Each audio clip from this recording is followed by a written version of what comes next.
Hello, everybody, and welcome back. This is Suspects and Spirits, and I'm your host, Taylor Seraphin.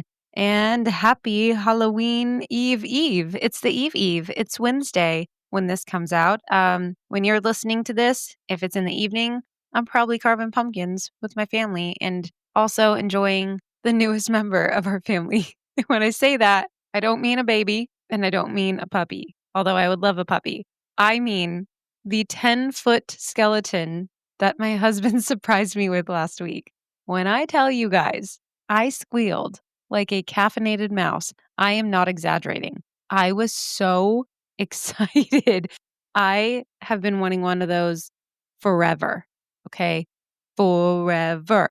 I just, well, I mean, I did want to spend the money on one. I was like, man, they're really expensive. I don't know. Look, I'm a teacher. Okay. Don't come for me. I'm not cheap. I'm realistic. I'm frugal. All right. But my husband, he was doing husband things at the store and he happened to see this giant ass skeleton on sale. And he texted me a picture and was like, look how cheap. And I was like, oh, well, I'm not going to say no. Like, if you want to get it, I'm always going to say yes to Halloween decor. Do you even know me? Like, you don't have to ask me ever. Just get it. But I didn't think he would actually get it because we send each other stuff all the time. We're like, hey, look at this cool thing. And then we just don't get it. But this time I came home to a big old skeleton. And of course, like any family member, he or she needed a name. So here I am, right? Like super ready to name my new ghoul friend. And I'm firing off bangers right and left. I'm like Indiana Bones, John Bon Jovi, Skelly Clarkson. And my littlest one, my daughter, is like, Jack. I want to name it Jack. I want to name it Bones. And you know, when your kids think of names and you're like, "Oh, yeah, like that's so cute." But it's it's like such an obvious name. I love a pun. And so I was like, I was really into it, okay? But then she goes, "What about Steven?" My husband was like, "Yeah, name it Steven." So there's a little story behind why they wanted to name it Steven. And maybe I said this before, I don't know, but we had this pumpkin decoration before. It was like a little jack-o'-lantern and it was one of those motion sensor ones. So when someone walked by, it would say things. And one of our favorite things that it would say was, I don't know why everyone keeps calling me Jack-o'-lantern. I'm Steven. And my kids would laugh every single time.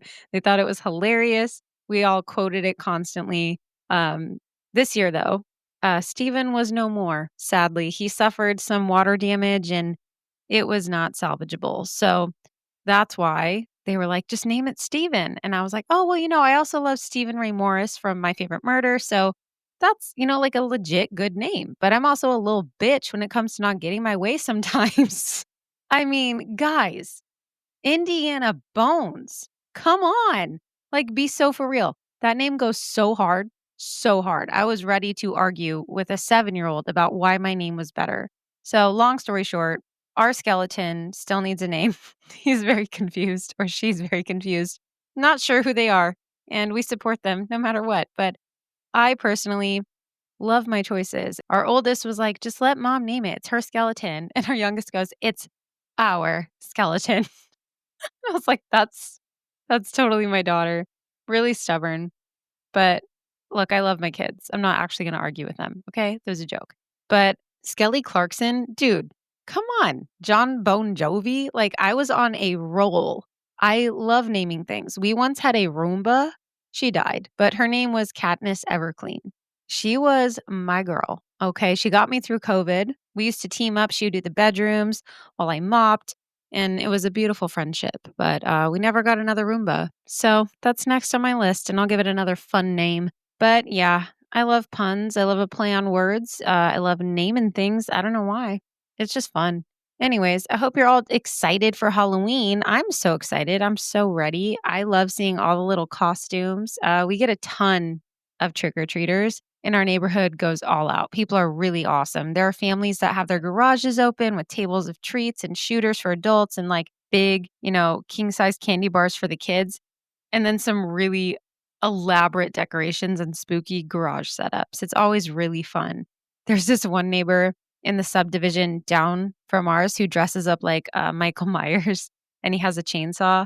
and the kids hate it, but they love it at the same time. He's so great. He's a police officer, and he will take off his mask if it's too scary for some of the little ones and like kneel down, give them candy, and then just completely terrorize the teenagers. It's great. And then there's another lady who likes to use her flagpole. Listen, it's Arizona. Okay. People got flagpoles in their yard. Not me, but to each their own. And she uses it for all the right purposes. All right. Because for Halloween, they set it up to have it look like witches are flying on broomsticks in the air around the pole. I don't know how they do it. Some kind of sorcery, probably also known as engineering, but it's sick. I'm so excited. So excited to just go stroll around the neighborhood and soak in the spooky, happy goodness. And it has been unusually cool outside in the mornings and in the evenings. So that's even more exciting. We're not going to be sweating through our clothes while trick or treating. That's amazing. Some of these costumes are not heat friendly, but yeah, it's going to be a good time. So I hope you guys all enjoy your Halloween. I hope everyone has fun. I hope your kids have fun. If you don't have kids, I hope your pets have fun. If you don't have pets, I hope you have a great time. And I hope you watch horror movies and hand out candy and just enjoy it. Maybe, I don't know, make a potion or something. Do a spell. But I should probably get into the story now. So let me tell you guys, if you came for like a simple true crime story today, you'd be wrong. It's very not simple. And the more I dug into this story, the more I said, what the fuck, Taylor? This has taken such a turn. I don't know. I don't know what I did to myself, but here we are. Today, I am going to be telling you two stories. I originally was just going to do the Carter brothers because you can read and you probably read the title. But then I remembered the Casket Girls and I was like, oh, I gotta do both. So you're welcome. They're wild tales, but not wild in the way that you think. These stories are part of New Orleans history, but throughout the years, creative license and folklore have sort of shifted them into other things. So basically, they took elements of true crime and then they turned them into something supernatural. And that being said, today's episode is going to focus on the historical elements and the issues plaguing New Orleans at the time and how it all ties into none other than vampire lore. That's right. We are going full Twilight. We are ending our countdown to Halloween with vampire crime. And before you say, I thought this was a true crime episode, listen, calm down. It is. It is a true crime episode. It's a hybrid. It begins as true crime and then it kind of like weaves in the elements of the paranormal lore because, like any good, scary story, its roots are based in history because history is scary as fuck. So let's get started. New Orleans has always been a city built on contradictions. You know, there's faith and sin, light and shadow, sacred and profane. But you can't talk about New Orleans without mentioning the vampire lore. And if you didn't know that, now you do. You're welcome. New Orleans is very, very, very well known to be infested with not just spirits of Madame Lalaurie, you know, her victims, or the voodoo queen, Marie Laveau, but the undead as well. And if you ask any longtime local where those stories began, they'll tell you to look toward the Ursuline convent and the girls who arrived there with their mysterious little caskets. So, what is this legend and how on earth did it become so popular? I'm glad you asked. Go ahead and just hold on to those butts real tight because this story is insane. Hold your butt. Here we go. This legend became one of New Orleans' most enduring vampire tales. The story goes that the Casket Girls who were brought over in the 1700s were not human brides at all, but vampires smuggled from Europe under the guise of pious settlers. And I use that term very loosely. Some versions suggest that vampires were hidden inside their coffin-like trunks. Others say that they arrived as mortal girls but brought an old world curse with them. The sealed Ursuline attic is said to be where the vampires were trapped, and that if those shutters ever opened, the curse of the Casket Girls would be unleashed again. Even today, paranormal investigators and vampire enthusiasts gather outside the convent at night, taking EMF readings and swearing that they've seen movement or glowing eyes behind the shutters. This story takes us back to the early 1700s, and this is factual. This is history. This is when Louisiana was still a French colony and New Orleans was more swamp than city. Back then, most of the settlers were men. They were very rough, very untamed, and in desperate need of wives because, God forbid, a man learned to make his own fucking sandwich. But these girls were brought to bring order to the chaos. The French crown sent young women across the Atlantic to help populate the colony. These girls were escorted by the Ursuline nuns, who were known as I'm going to fuck this up, Les Filles à la Cassette. I probably messed that up. I'm not French, don't come for me. Also known as the Casket Girls. The word casket didn't mean coffin in French, okay? It came from the word cassette, meaning a small trunk or chest. Each girl was allowed one small trunk to carry her belongings. But as the story goes, when their ship docked in 1728, the townsfolk who came to welcome them noticed something strange. The trunks were a little longer than typical and very narrow, shaped more like coffins than luggage. Long before the name Casket Girls whispered connotations of vampiric brides, the French colony of Louisiana was facing a very earthly problem. There were too many men and too few women. Soldiers, trappers, boatmen, and the odd fortune seeker had made their way into the wilderness of New France, but the settlement that would become New Orleans lacked the social infrastructure of families, wives, children, and households. And for the women who were brought over, the reality was much harsher than the legend lets on. Many women were extremely young, some barely teenagers. Their consent was not considered, and their futures were negotiated like property. Even if they survived the voyage and successfully married, the shadow of that exploitation still lingered. One record I found said that between 1719 and 1721, approximately 258 women were sent to Louisiana. Of those women, 29 came from orphanages, 35 from poor houses, and a staggering 194 came from the prison of Force? I don't know. La Force in Paris. Okay, I don't know what I'm saying. One of them was reported to be only 12 years old. Can you even imagine being 12 and then just being shipped across the ocean to a place you've never seen with men you've never met who are way older than you, and you're told that your purpose is to marry, bear children, and help, quote unquote, civilize a colony? What the fuck? I want you to stop for a moment and just think about what this means. I want to call attention to this, okay? Because if you're thinking what I'm thinking when I read this, which is, isn't that like human trafficking? Yes, you are correct. What we have here is a scheme in which vulnerable women were shipped across an ocean to serve the needs of a male colonial project. The word marriage may have been used, but coercion is better, right? It lurks in the margins there. The young women boarded a ship, carried a small trunk, landed in Mississippi Bay adjacent territory, and then found themselves becoming wives to men they barely knew. The label of bride obscures the reality of this movement, and that matters. History matters. So they stole women, not even women, they stole children, some as young as 12, and sent them to repopulate a colony. Just what even is this place? What was happening? Anyways, when these women disembarked in New Orleans, the city streets were very rough. The air was swampy and heavy, and the climate was very unforgiving. Those of you who've been there, you know. Some accounts say that the women looked ghostly pale in contrast to the tan faces of the men who met them. Now, considering that these girls and women were in the ship's hold for the voyage with limited daylight, their complexions may have simply just reflected that deprivation. But the perception was immediate by everyone who saw them. Their trunks, these cassettes, appear in record as small wooden boxes, but folklore would stretch them into something, coffin shaped. The arrival of these women was recorded, so this is factual, but the transformation of their story into vampiric myth came later. For the women themselves, many had to forge lives. They had marriages, they had children, and they formed households. Yet the shadow of their transport and the way that they were talked about reveals a much darker past.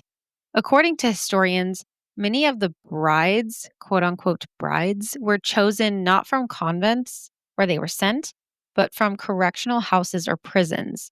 Some were literally just dumped by family members into the colonial queue so that they could start anew or just simply get rid of them, which is really sad.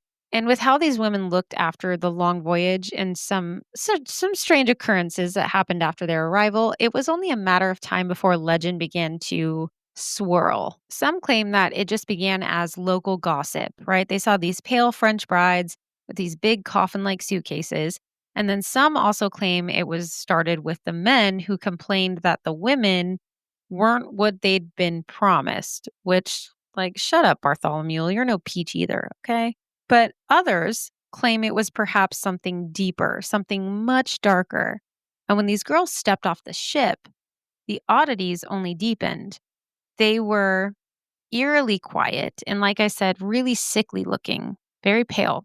They didn't seem excited or frightened, even. They were just very distant, like vacant. I love how the records indicate that they weren't excited. They were like, these girls were not even excited to be in this new colony. They were literally shipped across an ocean for stinky old men to bear children. Not a lot of excitement happening. Don't blame them. The nuns led them through the humid, mosquito thick trees to the old Ursuline convent on, I'm going to say this wrong, Chartres Street? Chartres? Probably not that. I bet you don't say the S at the end. It's probably Chartres. I don't know. I looked it up before I recorded, and then my brain just said, nope.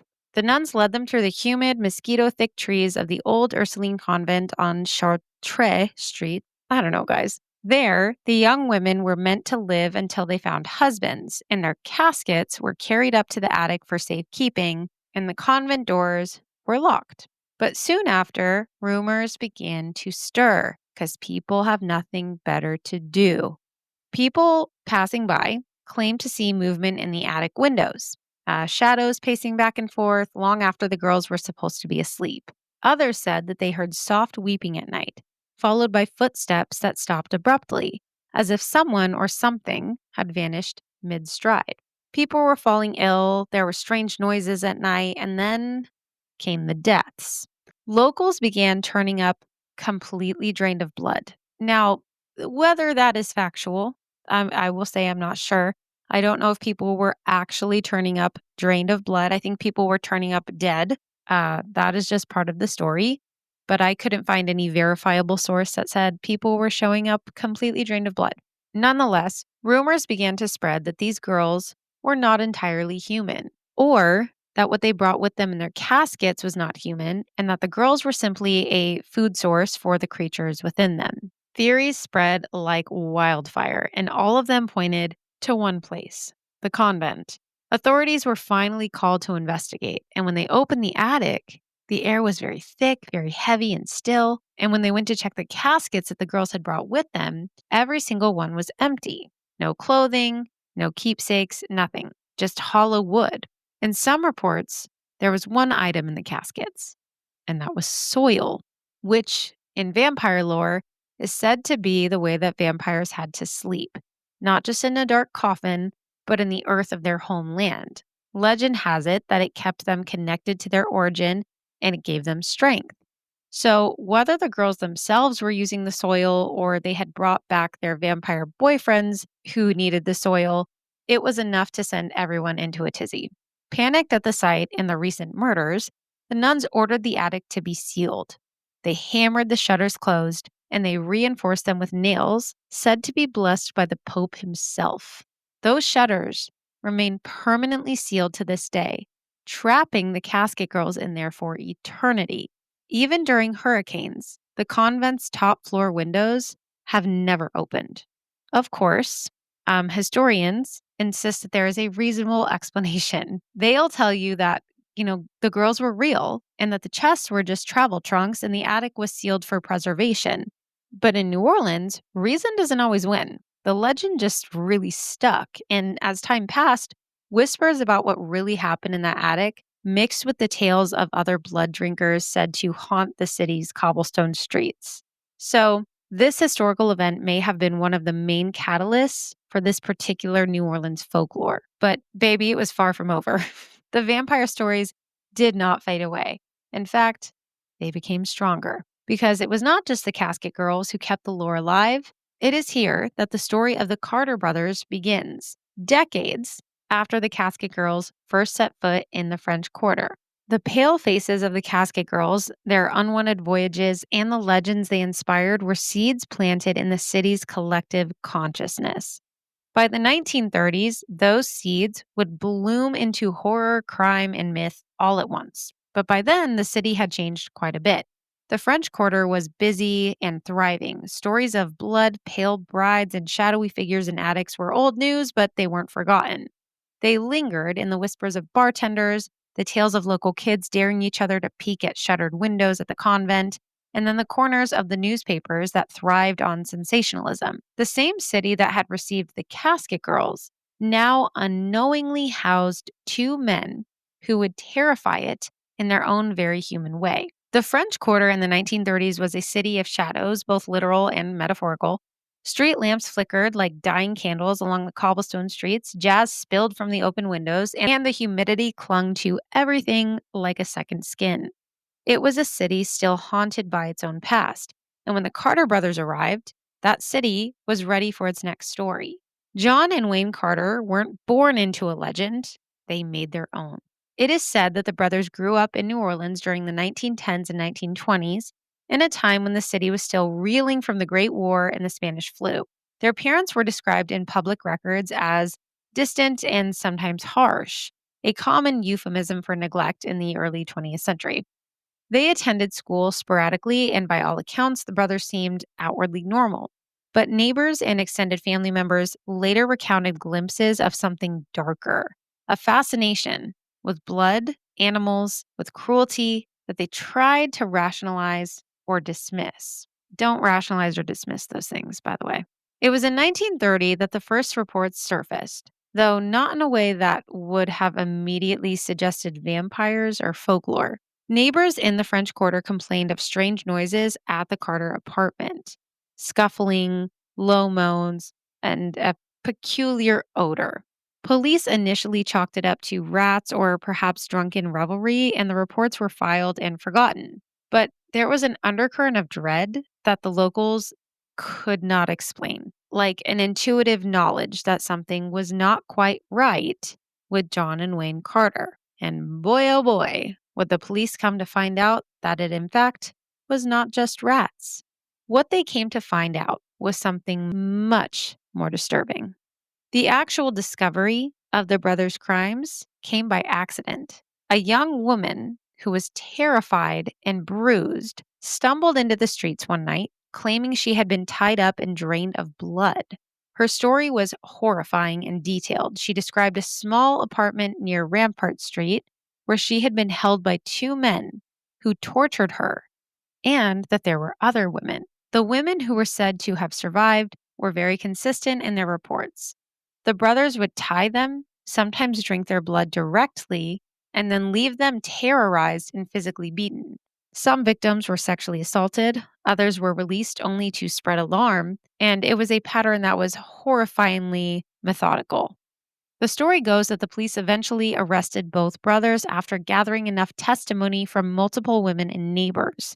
Their apartment, when searched, contained implements that suggested a deliberate focus on bloodletting, tourniquets, knives, and records indicating an obsession that went beyond mere sadism.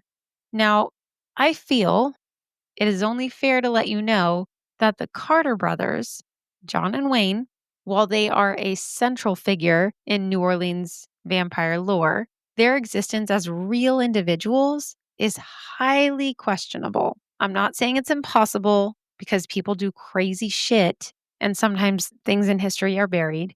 But despite numerous accounts and retellings, there's no actual verifiable historical evidence to confirm that these brothers ever lived or committed these crimes attributed to them. The Casket Girls, very real, very horrific disregard for basic human rights and physical autonomy. And I will talk a little bit more about those actual children and women toward the end. But the story of the Carter brothers seems to be kind of like an urban legend of sorts, warning people of the vampires in New Orleans and of the dangers of strange men. But since it is spooky season and it's almost Halloween, let's, explore the rest of that story, that urban legend, because there may not be any newspaper articles about their crimes or the trial, but that does not mean there's no story. It is said that the Carter brothers were dock workers and that they would target young women and sometimes children, even. In fact, the young girl in the story who escaped and went to the police was said to only be 11 years old in some accounts. The girl's wrists were both cut, not deeply enough to have bled to death, but deep enough for each to have been fed upon. The police rushed to the apartment to find four others tied to chairs with their wrists slit in a similar fashion, along with over 12 dead bodies that had been completely drained of blood.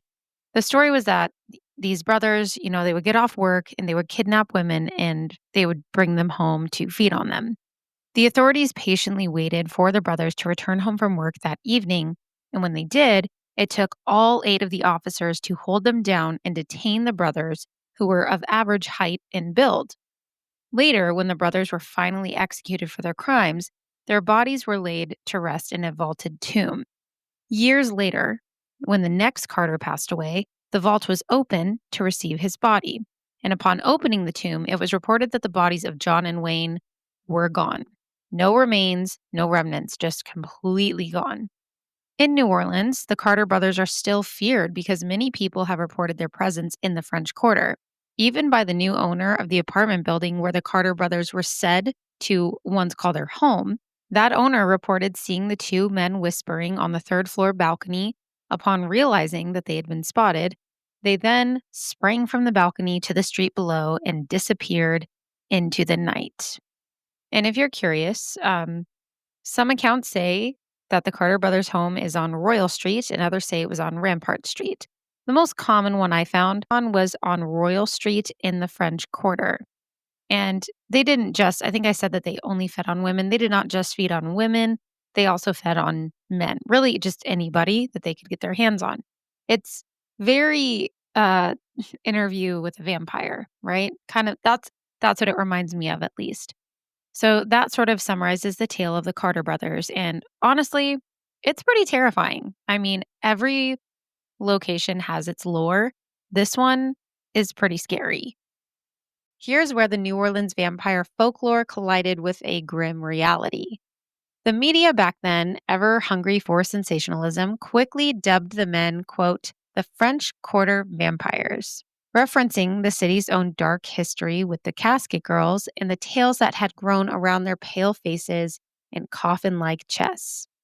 Journalists leaned heavily into the myth, hinting at centuries long curses, tying the Carter brothers' predation to an imagined lineage of blood drinking brides and haunted attics. Attics, not addicts. Not like addicts. Okay. And yet, beneath the sensationalism, there was a very human tragedy and a very human lesson within the stories of John and Wayne Carter.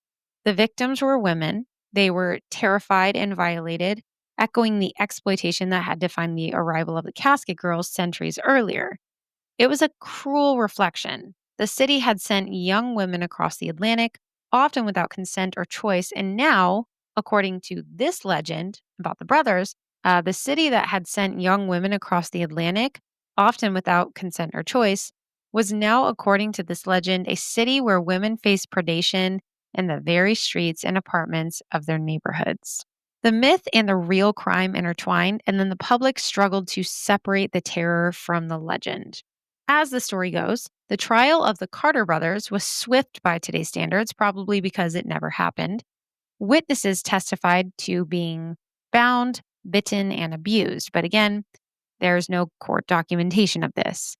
It is even said that they had forensic experts, which would still be in their infancy in the 1930s, but that these experts tried to confirm injuries and collected evidence. According to the story, the defense argued insanity, suggesting that the brothers were victims of genetic disposition toward violence, but jurors were not persuaded, and good for them, even in this possibly make-believe scenario. The brothers were eventually convicted and sentenced to death.